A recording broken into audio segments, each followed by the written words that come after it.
El otro día le pedí a mi hija de 5 años que me dibujara una molécula de CO2. La niña se quedó así, no sabía si reírse. Oh, venga, papi. Y claramente estaba pensando, ya está mi padre haciendo gilipollas. Y el mayor, que estaba por allí y se olió el percal, agarró la tablet y empezó a hacer disimuladamente mutis por el foro. Pero yo lo enganché, y eso sí me apiadé de él, y le dije, venga, chaval, una molécula de CO2 no, pero dibújame petróleo. Y esto es lo que me dibujó. Y está bien, porque buena parte del CO2 que hemos puesto en la atmósfera en los últimos 150 años, ¿de dónde viene?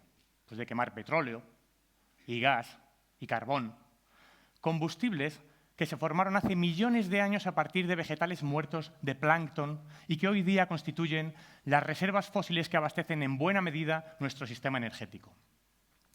Como dice con sorna uno de los padres de la economía ecológica en España, Joan Martínez Alier, en vez de a partir de fotosíntesis que se produce cada día, ahora vivimos de fotosíntesis embotellada, de todo ese gas, ese carbón y ese petróleo que tardó millones de años en formarse y que ahora hemos descorchado y liquidado en una juerga industrialista de 100 años. En fin, que todo el CO2 o gran parte del CO2 que hemos puesto ahí arriba procede de ahí abajo. Arriba, abajo. Bueno, vosotros sois muy jóvenes y quizá no lo pilléis tan bien, pero los que somos de la generación de Barrio Sésamo, esto lo tenemos grabado a fuego, ¿eh? Os invito a meteros en Google, Barrio Sésamo, arriba, abajo, ya veréis cómo lo explican fenomenal. El caso es que todo ese CO2 está provocando que el planeta se caliente, ya, hoy. El cambio climático no es algo solo del futuro, es algo que ya está pasando. La Organización Mundial de la Meteorología nos dice que nos hemos calentado ya más de 1 grado por encima de la temperatura preindustrial. Y ese calentamiento está teniendo unos impactos de los que todos los que estamos aquí hemos oído hablar ya alguna vez. Aumento del nivel del mar, aumento de la frecuencia e intensidad de los fenómenos meteorológicos extremos, derretimiento de los polos. Cuando hablo de los polos, no me puedo resistir a enseñar esta imagen, que a mí me parece absolutamente premonitoria. Es un anuncio de una revista estadounidense de los años 60, de una de esas empresas que se ha dedicado a extraer y quemar combustibles fósiles como si no hubiera mañana. El anuncio dice, cada día Humble proporciona la suficiente energía como para derretir 7 millones de toneladas de glaciar. Pero alma de cántaro, ¿pero cómo se puede presumir de eso? Bueno, lo han hecho, se han empeñado tanto que lo han conseguido literalmente. Bueno, por favor, cuando hablemos de cambio climático, no penséis solo en osos polares que se quedan sin casa. Pensad también en personas que se quedan sin casa. El cambio climático va a ser la causa número 1 de migración en los próximos años en el futuro.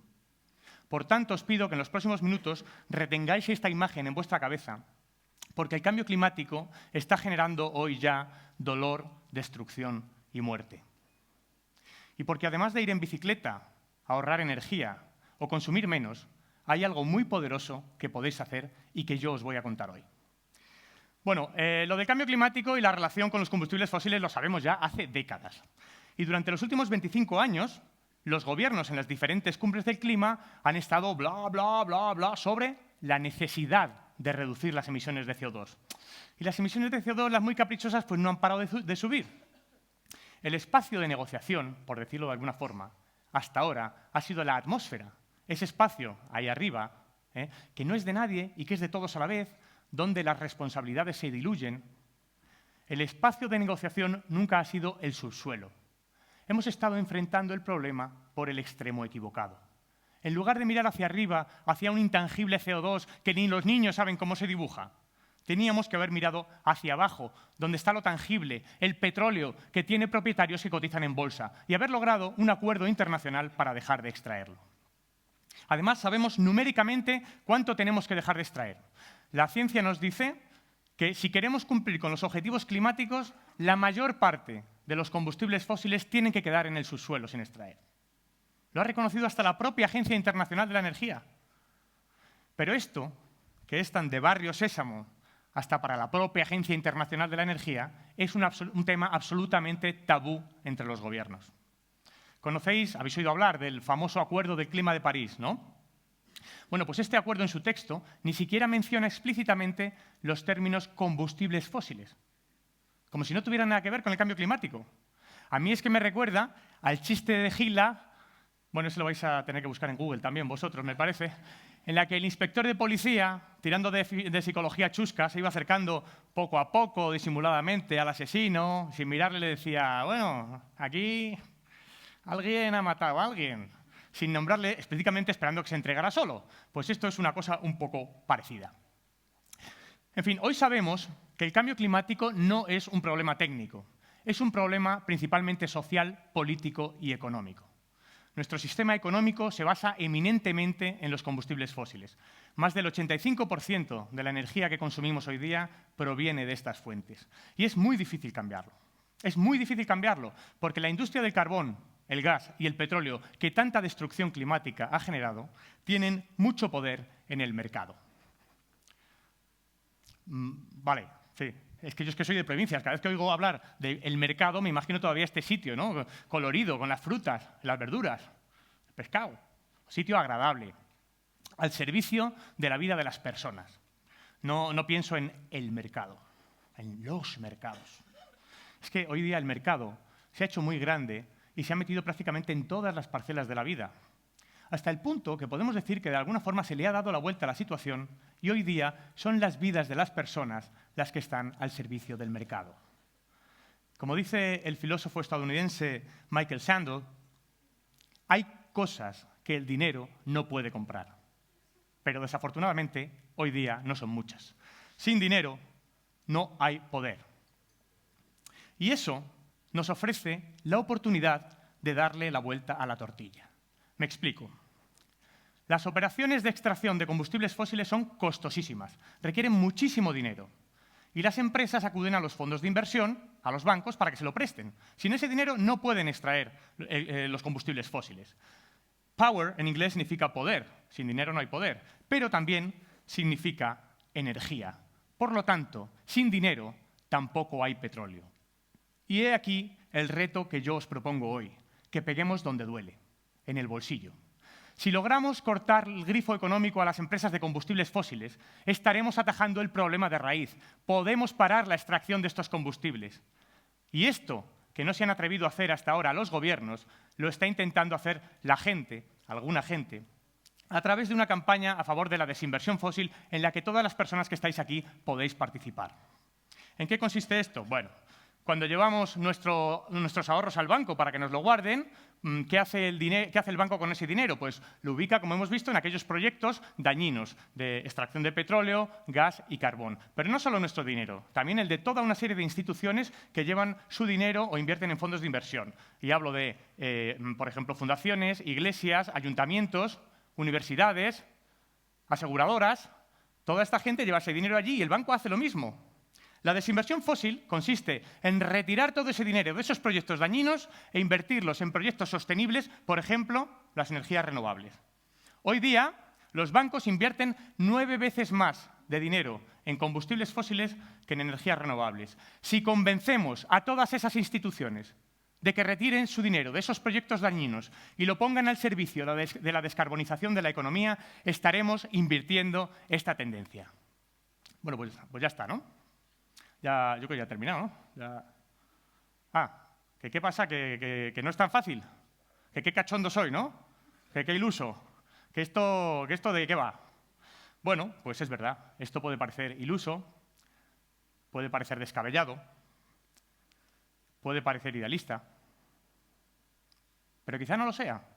Quizá no lo sea. Ha habido otras campañas de desinversión con éxito en el pasado. Por ejemplo, en los años 80 hubo una campaña internacional muy importante para presionar a las universidades para que sacaran su dinero de empresas que hacían negocios con Sudáfrica como protesta por su régimen de segregación racial, el apartheid.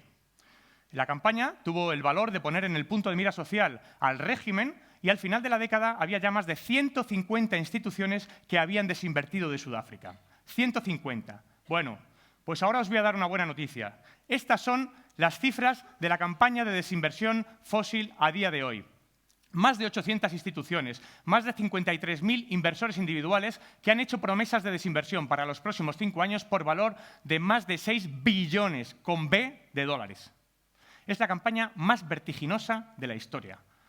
Empezó hace unos 5 años, en 2012, en los campus de algunas universidades americanas, como Columbia, Harvard, donde los estudiantes se organizaban para presionar a la institución y pedirle que cortara sus relaciones económicas con empresas como Shell, BP o ExxonMobil. Y en 5 años, mirad todo lo que ha conseguido.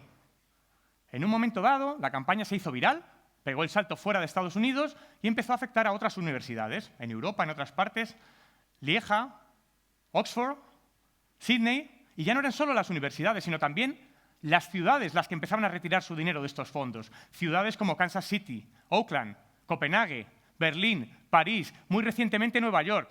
Cuidado, estamos hablando de ciudades con un presupuesto muy importante.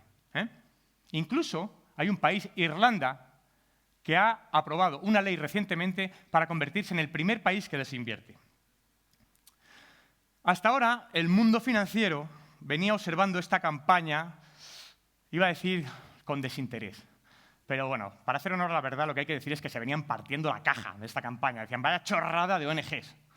Sin embargo, últimamente se les están empezando a atragantar las risas. ¿Y por qué digo esto?